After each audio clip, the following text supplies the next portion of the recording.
نحمدہ ونصلی علی رسولہ الکریم، اما بعد فاعوذ باللہ من الشیطان الرجیم، بسم اللہ الرحمن الرحیم۔ کروڑوں درود و سلام اس ہستی بابرکات کے نام جو وجہ تحلیق کائنات ہے۔ اللہم صلی علی محمد وعلی آل محمد واصحاب محمد وبارک وسلم علیہ۔ معراج القرآن میں اصغر بیگ ایڈوکیٹ کی طرف سے آپ سب کو خوش آمدید۔ آج کا عنوان ہے اسرائیل نے قطر پر حملہ کیوں کیا۔ قرآن پاک کی سورہ المائدہ کی آیت نمبر 51 میں ارشاد باری تعالیٰ ہے، یا ایھا الذین آمنوا لا تتخذوا الیہود والنصارى اولیاء بعضهم اولیاء بعض وَيَتَوَلَّهُم مِّنكُمْ فَإِنَّهُ مِنْهُمْ مِّنَ اللَّهِ لَا يَهْدِي الْقَوْمَ الظَّالِمِينَ۔ اے ایمان والو، یہود و نصارہ کو اپنا دوست نہ بناؤ، وہ آپس میں ایک دوسرے کے دوست ہے، اور تم میں سے جو کوئی ان سے دوستی رکھے گا وہ انہی میں سے ہے، بے شک اللہ ظالموں کو راہ نہیں دیتا۔ قطر پر اسرائیل کا حملہ در حقیقت یہود و نصارہ کی باہمی گٹھ جوڑ کا نتیجہ ہے، کیونکہ اسرائیل امریکہ کی اجازت کے بغیر قطر پر حملہ کرنے کی جرات بھی نہیں کر سکتا تھا۔ امریکہ کے قطر میں ناقابل بیان مفادات ہیں۔ امریکہ کا سب سے بڑا ایئر بیس قطر میں ہے۔ امریکہ کا قطر کے ساتھ دفاعی معاہدہ ہے۔ امریکہ قطر کی حفاظت کے عوض قطر سے ناقابل بیان مالی مدد لیتا ہے، مالی مفادات حاصل کرتا ہے۔ قطر نے ہر مرحلے پر امریکہ کی ناقابل بیان مالی مدد کی ہے، اور امریکہ کی مالی مدد در حقیقت بالواسطہ یا بلا واسطہ اسرائیل کی ہی مالی مدد ہے۔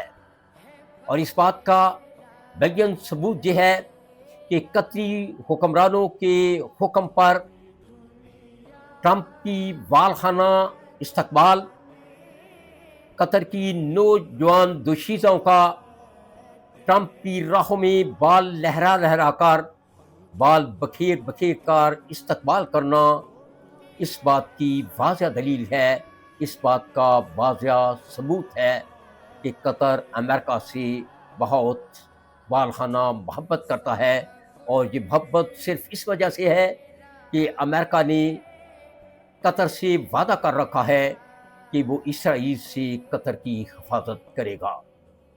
لیکن سوال یہ ہے کہ اتنے دوستانہ مراسم کے باوجود، اتنے گہرے روابط کے باوجود، دفاعی معاہدے کے باوجود اسرائیل نے قطر پر حملہ کیوں کیا؟ اس کی سب سے بڑی اور مین وجہ اسرائیل کے توسیع پسندانہ عزائم ہے، اور گریٹر اسرائیل کے قیام کا خواب ہے، جو اللہ کے فضل سے کبھی شرمندہ تعبیر نہیں ہو سکتا۔ اور دوسری وجہ سورہ المائدہ کی آیت نمبر 51 کا حق ہونا ہے کہ اے ایمان والو، یہود و نصارہ کو اپنا دوست نہ بناؤ، وہ آپس میں ایک دوسرے کے دوست ہیں۔ اور تیسری وجہ مشرق وسطیٰ کے ممالک کے لیے خصوصاً، اور دنیا کے دیگر تمام اسلامی ممالک کے لیے عموماً یہ انتباہ ہے کہ اگر انہوں نے اسرائیل کے خلاف کوئی آواز اٹھائی تو اسرائیل ان پر بھی حملہ کر سکتا ہے۔ ایسے حالات کے تناظر میں قطر کے لیے یہ نہایت ہی اہم اور ضروری ہے کہ وہ پاکستان جیسے اسلامی ایٹمی ملک سے فوری طور پر دفاعی معاہدہ کر لے، کیونکہ پاکستان کے پاس دنیا کی سب سے زیادہ اہم جرأت مندانہ فوج ہے، جو نہ صرف کسی بڑے سے بڑے جارحے ملک کا مقابلہ کرنے کی صلاحیت رکھتی ہے، بلکہ اپنی جدید ٹیکنالوجی کی مدد سے اسے صفائے خستی سے مٹا دینے کی بھی صلاحیت رکھتی ہے۔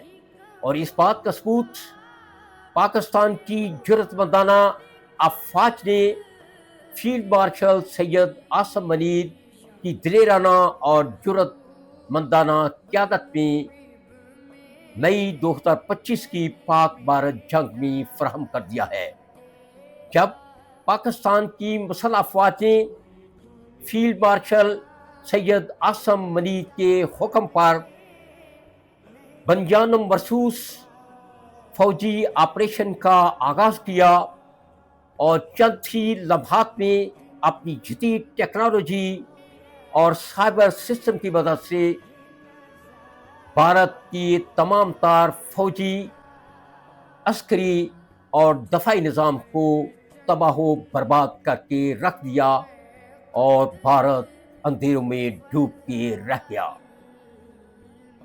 پاکستان کی مسلح افواج دنیا کی سب سے بہترین افواج ہے۔